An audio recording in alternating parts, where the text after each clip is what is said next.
Mais quel délicieux plaisir de vous retrouver en sortant du lit, mes très chers goths. C'est le classique de la fin de la saison, l'état du tennis en 2023. Vous avez vu la miniature, il n'y aura pas de mauvaise surprise.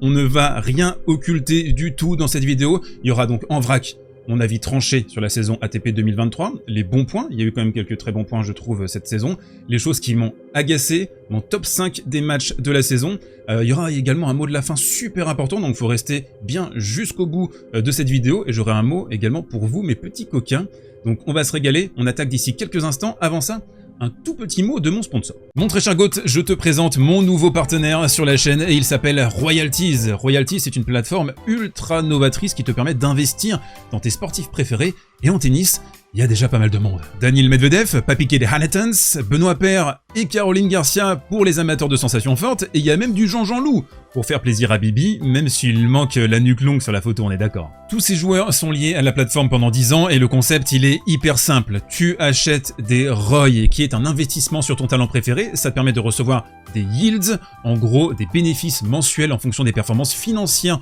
du joueur. Il y a donc deux axes en gros chez Royalties.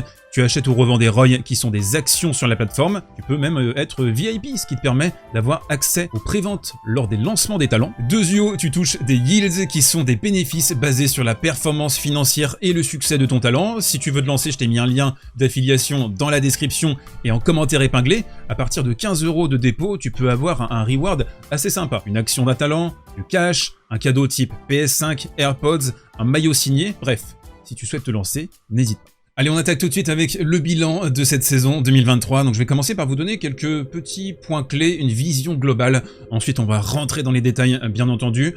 Alors, le truc qu'on peut se dire déjà, en sachant que j'ai dû voir, je sais pas, peut-être entre 1500 et 2000 matchs, plus d'ailleurs, c'est possible. Donc beaucoup de matchs de tennis cette saison. La première observation, c'est que globalement, je trouve que ça n'a pas été une superbe saison en termes de niveau de jeu. On a souvent vu un peu les mêmes types de matchs, etc.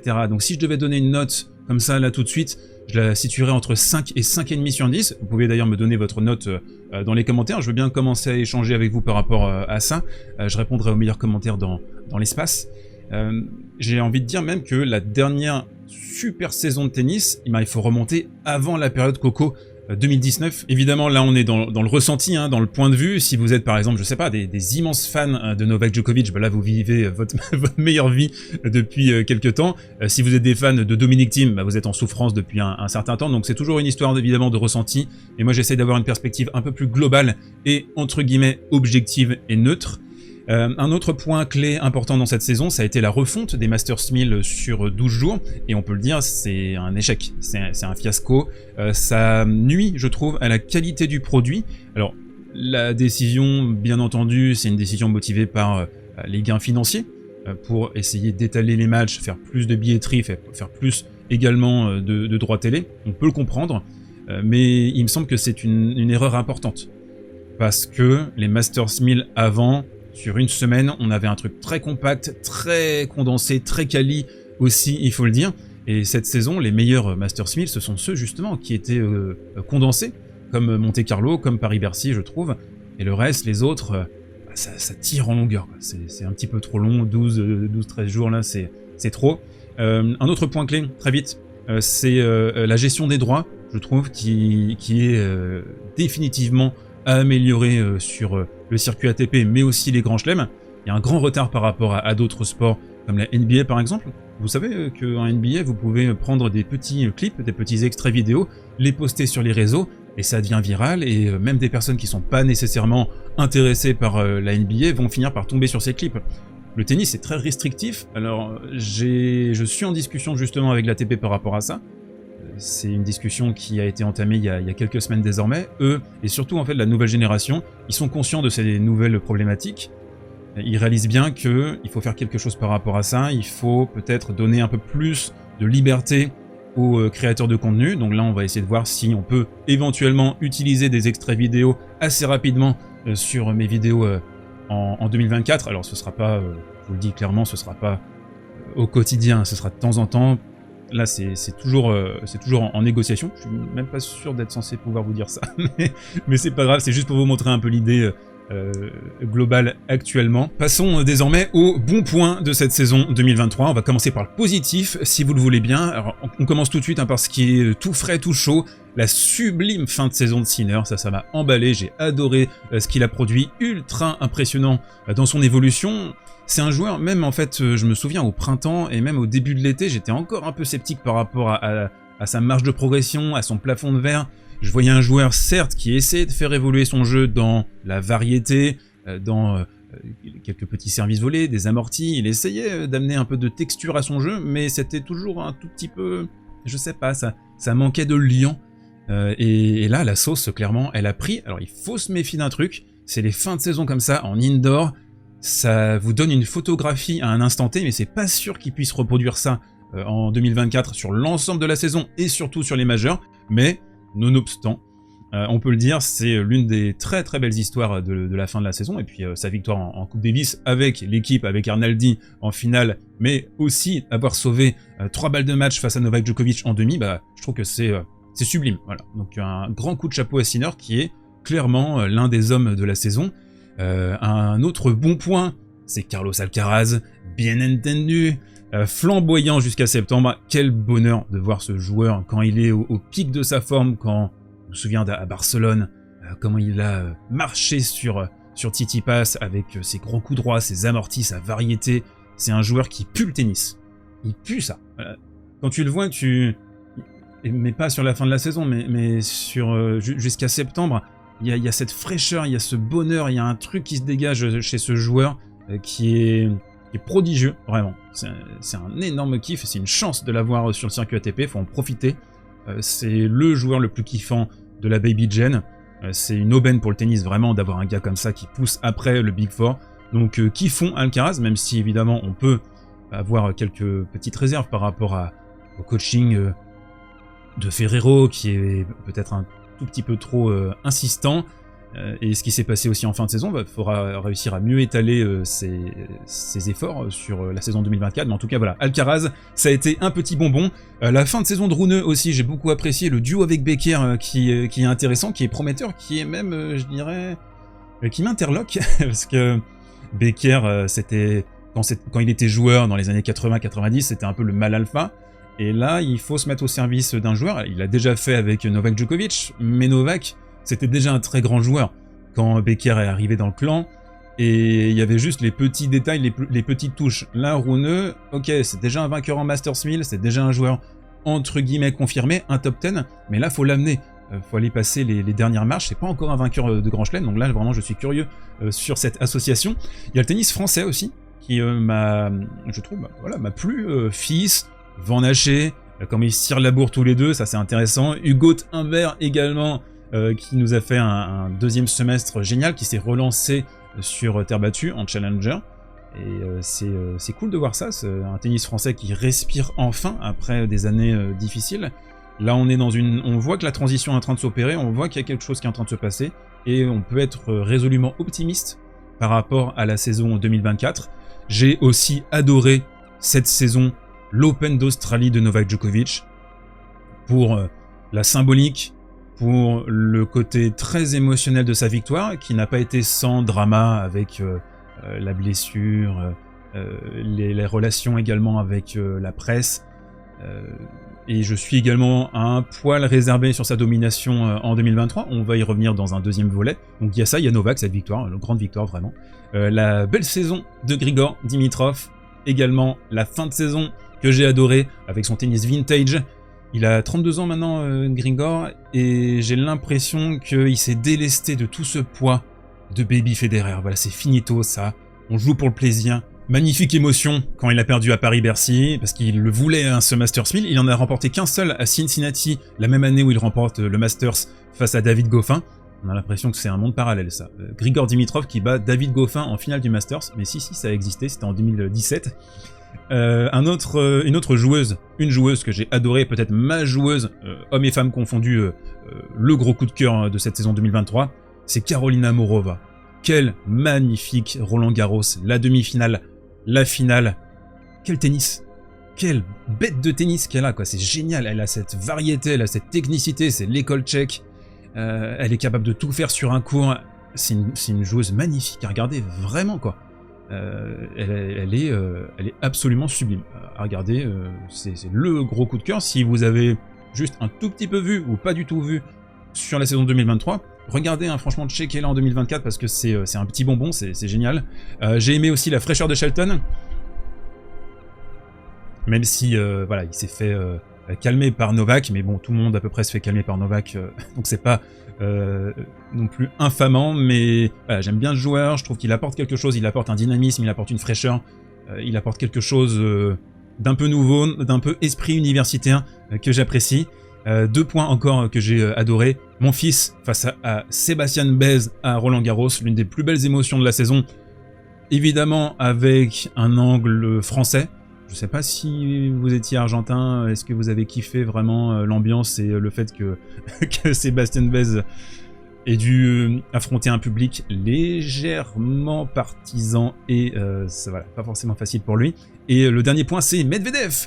Daniil Medvedev retrouvé en indoor en février, mais il a réussi à étaler tout ça sur le reste de la saison. Et Daniil, c'est quasiment un scientifique, quoi. C'est un chercheur avec Gilles Servara. On sent qu'il y a une grande intelligence pour s'adapter, pour trouver des solutions en permanence. Et ça, bah, c'est pas forcément flashy, c'est pas un jeu qui est maxi spectaculaire du côté de Daniil, même si ses défenses parfois sont particulièrement épiques.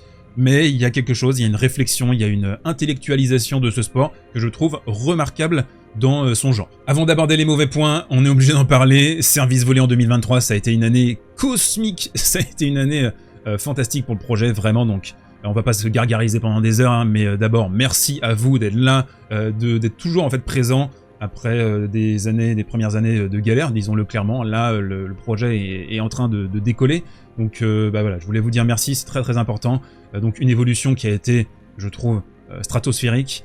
Les plateaux sur son filet, super expérience, et j'espère qu'on va pouvoir continuer en 2024. Vos retours qui sont dans l'ensemble super sympas, et ça c'est toujours motivant, hein, ça donne du feu quoi, de voir que ouais, il y a des centaines, il y a des milliers même de personnes qui regardent les vidéos, qui sont là, qui les attendent, qui ont intégré, qui ont inscrit les digests dans leur quotidien. Donc ça me touche, ça me fait super plaisir vraiment. On a construit un lien qui est fort au fil des années, au fil des difficultés. Ça, voilà, c'est une espèce de fluide, de feu qui continue à me faire avancer. J'aime beaucoup vous lire, beaucoup interagir avec vous. Là, on a lancé l'Instagram il y a quelques semaines désormais, en septembre 2023, et ça permet voilà, de consolider un peu tout ça, de matérialiser une communauté, une belle communauté quand même dans son ensemble, même s'il y a des petits défauts, et je vais en parler d'ici quelques instants. Donc si vous ne souhaitez rien rater sur la saison 2024, il n'y a qu'une seule chose à faire, hein, c'est d'abord pousser cette vidéo pour qu'un maximum de personnes la voient, et vous abonner, super important. On n'est plus très loin des 30 000 abonnés, et il faut continuer cette progression, hein, c'est capital pour faire subsister le projet. Donc là, vous vous dites peut-être à ce stade de la vidéo, mais il a l'air d'avoir surkiffé cette saison, c'est une grande saison pour la chaîne, et pourtant il met un 5 sur 10, qu'est-ce qui se passe? Eh bien justement, on arrive sur le côté dark, les mauvais points de cette saison 2023, et il y en a pas mal. D'abord, le premier constat que je me fais, c'est que le tennis, c'est un sport qui est complètement sclérosé. Mais sclérosé jusqu'à la moelle, vraiment, dans sa dynamique.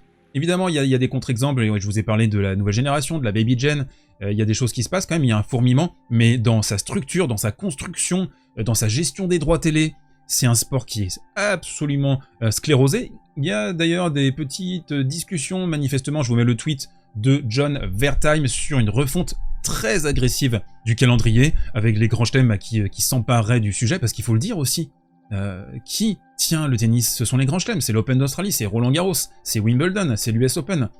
Tout le reste peut disparaître. Il faut se le dire vraiment très clairement, tout le reste est accessoire.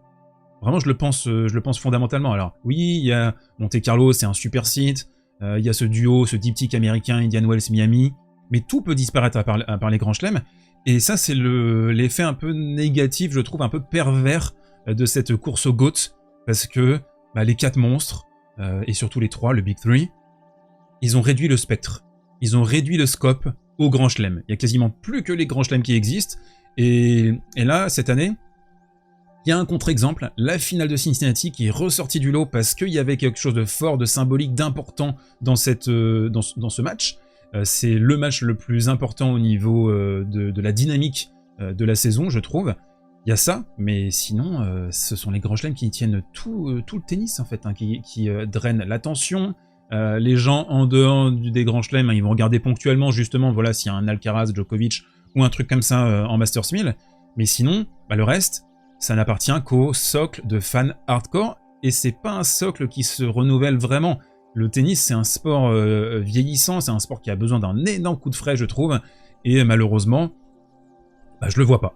Je le vois pas, j'ai toujours l'impression qu'on essaye de remettre les mêmes recettes, de changer un tout petit peu l'assaisonnement, mais non, il faudrait quelque chose de beaucoup plus fort, beaucoup plus impactant. Au niveau du tennis en tant que tel, je regrette véritablement le tout pour la puissance exacerbée, je trouve ça triste. Je sais que ça fait kiffer certaines personnes, mais non, je suis désolé, on a perdu certains profils depuis des années et des années maintenant, les joueurs un peu plus fins, les joueurs un peu plus techniques. Non, là t'es obligé de bourriner dans la balle, les balles qui sont de plus en plus contestées d'ailleurs, avec un changement beaucoup trop fréquent entre les tournois, et ça, bah, ça peut créer des problèmes au niveau des articulations, au niveau des épaules, des coudes, des poignets. On voit qu'il y a eu pas mal de blessures par rapport à ça. La programmation aussi, les programmations. Alors oui, il y a un côté, bah ouais les gars, il y a 2 billetteries, Day Session, Night Session, et du coup vous avez plus de thunes, hein, les joueurs. Donc ouais, ils vont jamais pouvoir vraiment se plaindre de ça. Mais je trouve ça un peu dommage et irrespectueux de faire finir certains matchs à 1h30 du mat, 2h du mat, et de demander aux joueurs de jouer dans l'après-midi après. En sachant qu'il y a plein d'enjeux, quoi. Il y a une construction de carrière. Là, je pense à Yannick Sinner, notamment à Paris-Bercy. Bah, c'est dommage. Et quelque part, bah, je trouve qu'on pousse les joueurs à la limite, à l'extrême limite, aux gains marginaux. Et on a vu typiquement ce qui s'est passé avec Simona Halep. C'est l'équipe de Mouratoglou qui conseille du collagène à Simona. Il s'avère que le collagène est contaminé. Donc qu'est-ce que tu fais à ce moment-là? Attention, hein, ce ne sont pas des problématiques qui sont nouvelles, mais ce sont des problématiques qui sont en train de s'amplifier avec les cadences, avec les rallyes de 40 coups qu'on peut voir sur le gazon désormais. Avant, dans les années 70, dans les années 80 et encore dans les années 90, vous aviez une variété de surfaces, une variété de profils. Vous ne deviez pas être tout le temps à 100% toute la saison. Et ça, c'est une véritable différence. Et je vais vous le dire clairement, je vous donne mon opinion sèche. J'ai du mal à croire à certaines performances. Alors attention, je n'accuse pas, je m'interroge moi sur ce que je vois. C'est important de faire la distinction, j'accuse pas, parce que de toute façon il n'y a pas de preuve, il y a rien. Mais si on observe avec sa sensibilité, si on voit ce qui se passe, des joueurs de 36 ans qui peuvent jouer pendant 5 heures sans s'arrêter, quoi, avec une endurance illimitée manifestement, qui peuvent repartir immédiatement d'un jour à l'autre, il y a des questions à se poser. Bon là, on va le nommer, on va le citer, mais Novak, à son âge, qui peut jouer 4-5 heures, qui éteint physiquement les joueurs de la jeune génération, on l'a vu à la fin de Cincinnati, on l'a vu à Roland-Garros. Alors oui, on peut en fait rationaliser, on peut se dire, ouais, ok, très bien. Les crampes, parce que tu connais moins bien ton corps, donc ça va arriver, c'est le stress, etc. Oui, il y a forcément il y a des raisons objectives, mais il y a aussi quelque chose... Alors, soit on est sur des gains marginaux de fou, soit on a une aide médicale, une aide technologique que les autres joueurs n'ont pas. Je suis sceptique par rapport à ça, par rapport à cette endurance, parce que oui, le tennis c'est un sport ultra physique, donc c'est l'une des clés du succès. Si tu sais que tu peux jouer pendant 6 heures sans être jamais fatigué, bah c'est un énorme avantage. C'est un avantage qui est colossal. Je suis sceptique aussi par rapport aux transformations physiques brutales, comme on a pu le voir avec Carlos Alcaraz. Je suis sceptique par rapport à ce qui s'est passé sur le premier semestre 2022 avec Rafa. Il y a aussi la question de l'éthique. C'est une question qui n'est pas forcément tout le temps abordée par les médias tennis, mais c'est pas parce qu'un traitement est autorisé qu'il est éthique.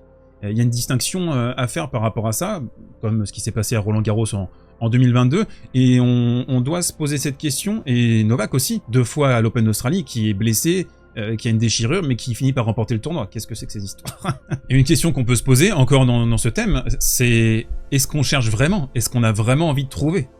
Parce que vous imaginez ce qui peut se passer en cyclisme, Lance Armstrong, là il y a tout... Il y a toutes des années du palmarès qui ont disparu à cause des années Armstrong. Voilà. Il faut se poser cette question-là, il faut rester en alerte, il faut bien sûr louer, s'emballer, être dans l'émotion à chaud, mais je pense qu'il faut maintenir des garde-fous, et d'ailleurs on le voit, il y a un manque de transparence, il y a un manque d'infos par rapport au contrôle. Est-ce qu'on cherche vraiment? Et le truc c'est que dès que le sujet arrive sur la table, On est sur un traitement qui est hystérique, qui part dans tous les sens, c'est la course à l'info, et là on a encore vu ce qui s'est passé pendant la Coupe Davis avec Novak, il refuse le contrôle, non finalement il l'a pas refusé, on a 10 000 infos, et ça va beaucoup trop vite, et on n'attend pas en fait, on prend pas la distance, on prend pas le recul nécessaire avant de traiter ces sujets. Pour terminer sur les points un peu plus contestables de cette saison 2023, c'est justement la domination de Novak, elle est à double tranchant. D'un côté, il tire tout le monde vers le haut, avec une qualité de tennis, on l'a vu au Masters, assez phénoménal. À Paris-Bercy, c'était un peu plus difficile là sur la fin de saison 2023, mais en même temps, le tennis, il est prisonnier d'un ou deux récits. Novak versus Alcaraz, pour le grand public, hein, je parle. Après, si vous êtes des fans hardcore, intenses de tennis, vous avez évidemment des intérêts qui sont beaucoup plus larges. Et on termine avec cette idée que on a une transition finalement un peu interminable qui ne s'opère pas. Allez, on enchaîne avec le top 5 de la saison 2023. Je veux bien le vôtre dans les commentaires également, partagez-le moi, et puis on va pouvoir comparer si on a à peu près les mêmes matchs. Alors j'ai hésité pour la 5e place, j'étais pas vraiment sûr, j'ai hésité entre Memphis Baez et Murray Kokkinakis, j'ai quand même gardé Murray Kokkinakis en 5e position. Ensuite en 4e, j'ai mis Alcaraz versus Sinner à Miami. En 3e place, Djokovic Sinner, le match de poule au ATP Finals que j'ai trouvé extraordinaire. En 2e position, Djokovic versus Alcaraz, la finale de Cincinnati. Je sais que certains d'entre vous mettent cette finale en première position. Ça s'entend, il y a des arguments, et effectivement, c'est le match, à mon sens, qui a le plus influé sur la dynamique, et surtout la dynamique de la fin de la saison, et qui a permis à Novak de finir vraiment le meilleur joueur de cette saison 2023. Mais le match le plus important sur l'arc historique, et à mon sens, le meilleur match au niveau qualitatif, même si c'était pas génial du début à la fin, attention, c'est la finale de Wimbledon entre Novak Djokovic et Carlos Alcaraz. Allez, c'est l'heure du mot de la fin, un mot très important. J'ai pris le temps de prendre des notes parce que j'ai vraiment des choses importantes à vous dire par rapport à ça. On va commencer par un constat global, c'est que je trouve malheureusement qu'il y a une grande susceptibilité de la part de cet univers du monde du tennis, que ce soit les fans, que ce soit les joueurs.